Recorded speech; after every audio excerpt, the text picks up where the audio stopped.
Hey there, everybody. This is Gary from Constricted and Addicted, and today I'm going to tell you what I think my pros and cons are in owning a large mainland reticulated python. So stick around and find out what I came up with.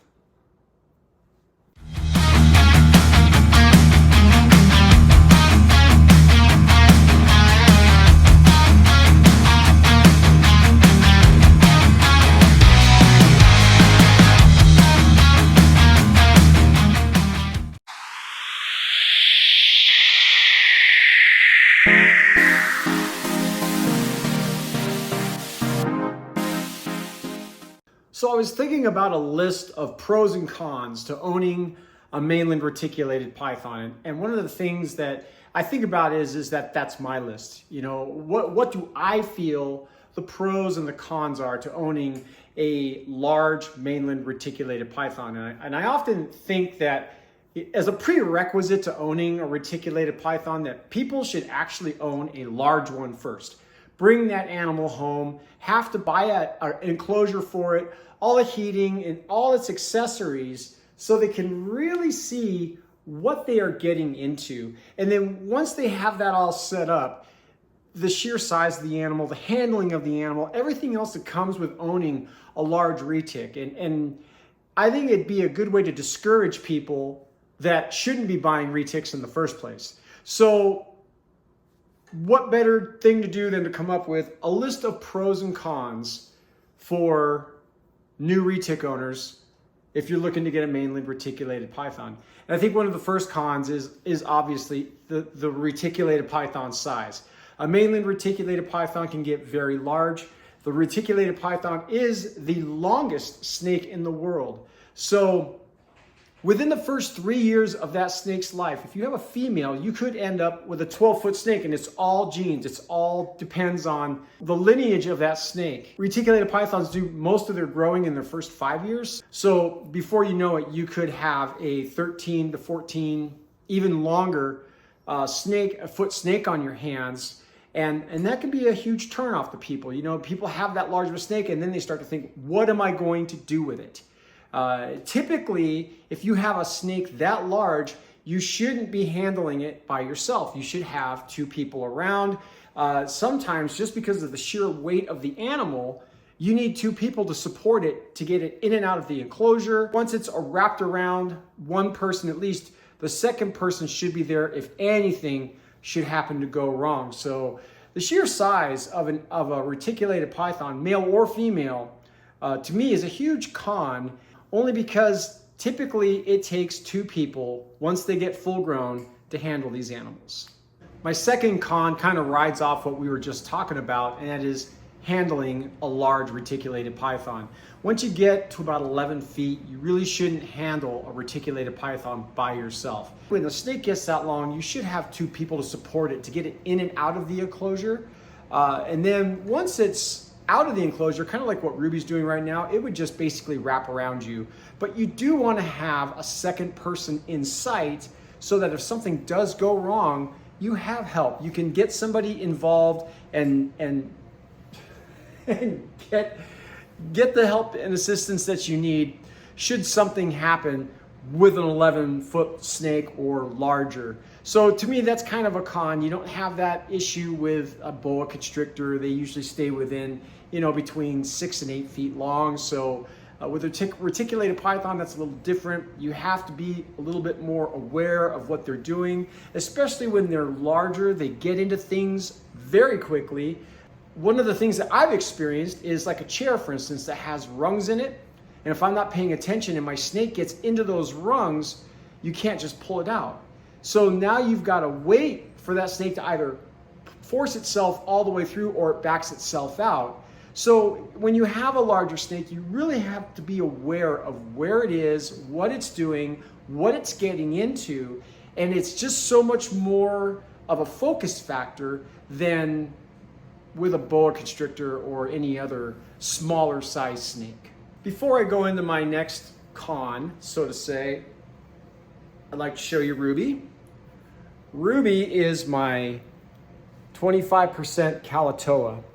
Now, because she's 25% Calicoa, that really doesn't necessarily mean that she is going to remain small. It just means that she has a potential to stay on the smaller side, but with 25% of the Calicoa bloodline in her, it's probably not going to be much. She is 2 years old, and she is already probably close to 6 feet long. So that being said, when you have a mainland reticulated python, having large enclosures is a must. When you have 8-foot enclosures, they take up a lot of space in your house. And sometimes the 8-foot enclosure may not be enough space.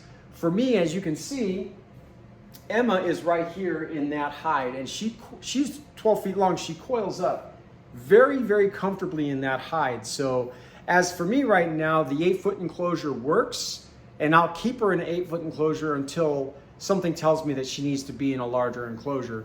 But putting an 8-foot enclosure into a house can be a task. Where do you put it? It takes up a lot of space. The other thing about me personally is that I'm not real big on my snakes being around foot traffic. So I don't have any other place to put these enclosures, so they are in my living room. But it's just me and my wife here, so we don't have a lot of foot traffic here. And the foot traffic that we do have, it doesn't seem to bother the snakes, so I'm okay with where they are. But sometimes that's something you have to think about, is where do I put an 8-foot enclosure? And do I have the space and the money for all of the accessories that will go into that enclosure once that's in the house? The heating, the lighting, the substrate. These enclosures take up twice as much substrate, sometimes even more, than your typical 4-foot enclosure. One of the last cons that I'm going to talk about is poop and pee. These animals, when they go to the bathroom, it can be a big mess. Absolutely a big mess. Reticulated pythons, I think, pee more than any other snake that I have ever seen. These animals let out a lot of liquid when they go to the bathroom. Plus, when they get bigger, it looks like a small human being crawled inside their enclosure and went to the bathroom. So that is another thing that you have to be ready for when you are owning a larger reticulated python. Even the boa constrictors can have pretty large bowel movements, but I don't think any of my boa constrictors have the same size as these guys right here. Plus the fact that you have to feed them much bigger prey items. When you get into a 12-foot snake, it's no longer eating rats, it's eating rabbits. And if she does get to a larger size prey item, she could go into piglets as a food item. So that is something also to consider when you are owning a larger snake, is what you are feeding that snake, and are you capable of taking that cute furry little bunny rabbit, frozen thawed of course, and using tongs and feeding it to that animal so that it gets fed. Now, I talked a lot about the cons, and with me doing the cons first, what I wanted to do was kind of explain the negative side of keeping reticulated pythons. They are wonderful to keep. Regardless to everything that I just explained, I would never change it. These guys are simply, in my opinion, the best animal that you can own. They are the most intelligent animal that you can own, and the most fulfilling and rewarding animal that you can own. And I think that when we're talking about the negative aspect of reticulated python keeping, I think that's important to note first, so that maybe people will think twice about bringing something into their home that maybe in the long run they may not be able to take care of. I've kind of always said that, some of us that are on social media and that we're handling these animals in a light, and people don't see the work that we do behind the scenes, it makes it really easy for somebody to say, hey, you know what, I really want to get a reticulated python. My answer to that is please do your homework. Please do your research. These animals are not a whim buy. They are definitely something that you want to take the time. You want to make sure that what you're doing is the right decision, and make sure that you extensively do your research, because it's only fair to the animal in the long run, so that you don't have it for, a short amount of time and then all of a sudden you realize that it's too much for you to handle, whatever the case is. For me, the pros are, they're very self-serving. And that is number one, I was talking with a friend of mine tonight about my pros, and I really couldn't come up with any pros of owning a reticulated python, other than the fact that I love them. I personally love the intelligence level of these animals. I love the interaction level, the curiosity level. Those are the pros for me when it comes to it. But when I was talking with her, she said, well, what about the focus you have to put into these animals? What about the dedication and the work that you have to put into these animals to get them to where they are? And for me, that does become a pro, because what I'm doing is that it's almost therapeutic, right? Where I am dedicating all this time, this work, and this effort. And the reward for me is that the relationship that's given from the work that I do and the trust level.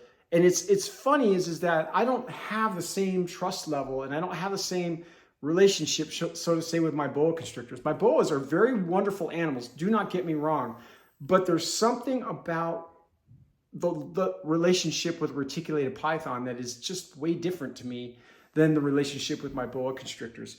And sometimes it's more work. Sometimes it's that I do have to put more focus, and I have to be more attentive, and I have to, give a little bit more. I have to be a little bit more daring to go into an area that I'm not comfortable in, and trust that when we get through that area, that the relationship that I'm going to have with this animal is going to be wonderful. And my experience so far is just that. It's the work that I've put in to getting these animals where they are has been more rewarding than I could ever put into words.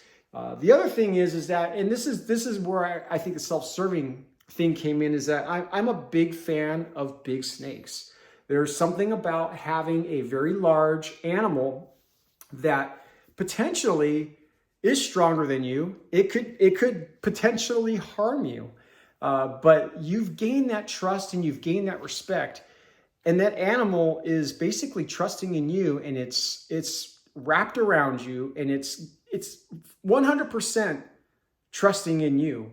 And I get that with Emma. I really, really do. When she is out and I have her out, there's just nothing like it in the world. And I really don't know how to explain that and put that into words. And I think that if you're a reticulated python keeper, you get where I'm going with that. And if you're not a reticulated python keeper, it might be something that you just have to experience. But you have to understand what you're getting yourself into before you can experience that. Ruby's getting a little bit on the curious side, which she always is. But I'm a big fan. I'm a huge fan of the reticulated pythons, so much so that that's where my focus is. And one of the things that I realize in owning these animals is that a lot of people want that same relationship with reticulated python. I get asked a lot about, how do I get my reticulated python so tame? And hey, I own a ball python and I want to go to something bigger. And when somebody comes to me with something like that, I always say, don't go to a reticulated python first. Go to a boa constrictor. Make sure that you want something that's going to be larger, but not so large that it may be overwhelming for you later on. So it's only fair to the animal, and it's fair to you as well. So pros and cons, keeping these animals. The pro is the relationship that you gain from working with these animals is unbelievable. For me, it's just completely unbelievable. I would not trade it for anything. And as you can see, Ruby is just hanging out, and I love it. So thank you guys for watching. We'll keep putting videos up. I appreciate you. We'll see you on the next one.